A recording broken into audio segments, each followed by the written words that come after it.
David Hallyday est de retour sur le devant de la scène.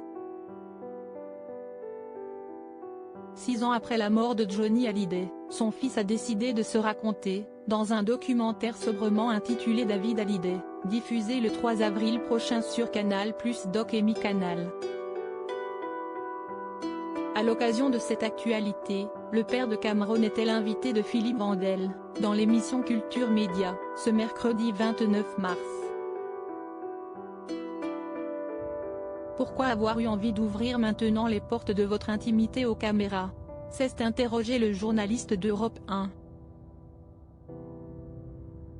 Mieux vaut tard que jamais, a-t-il affirmé, cash, en préambule. Si est un petit peu la culture d'aujourd'hui, je vois plein d'artistes qui font des documentaires sur eux, je me suis dit pourquoi pas.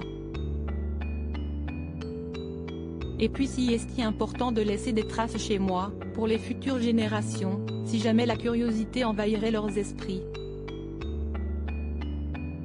Si est sympa de laisser des traces de la famille, a-t-il détaillé pour expliquer l'objectif de ce documentaire. Au cours de cet entretien avec nos confrères, l'ex d'Estelle Lefébure est aussi revenu sur la relation qu'il entretenait avec son illustre père, Johnny Hallyday.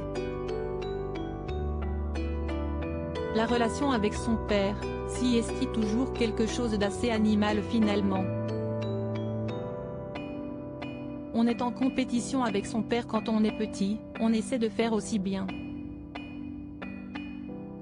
On a envie d'attirer les regards de son père, a-t-il expliqué, avant de poursuivre, tout au long de sa vie, je pense qu'on garde un petit peu cette espèce, pas de compétition, mais de challenge en fait.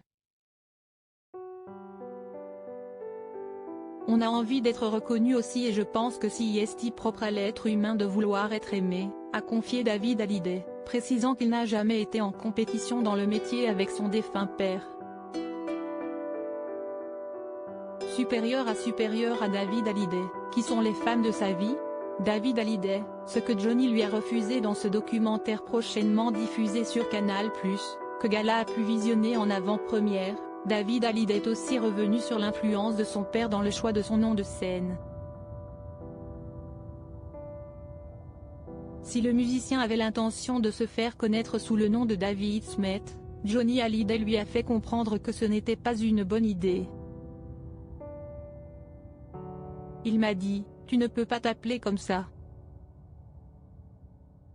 Je lui dis, ah bon pourquoi? Il me dit, parce que moi je suis ton père, je suis Johnny Hallyday, tu es obligé de t'appeler David Hallyday, a expliqué le fils du rocker avec amusement. Ce dernier a donc accepté d'abandonner son idée initiale pour faire plaisir à son père. Crédit photo, Best Image.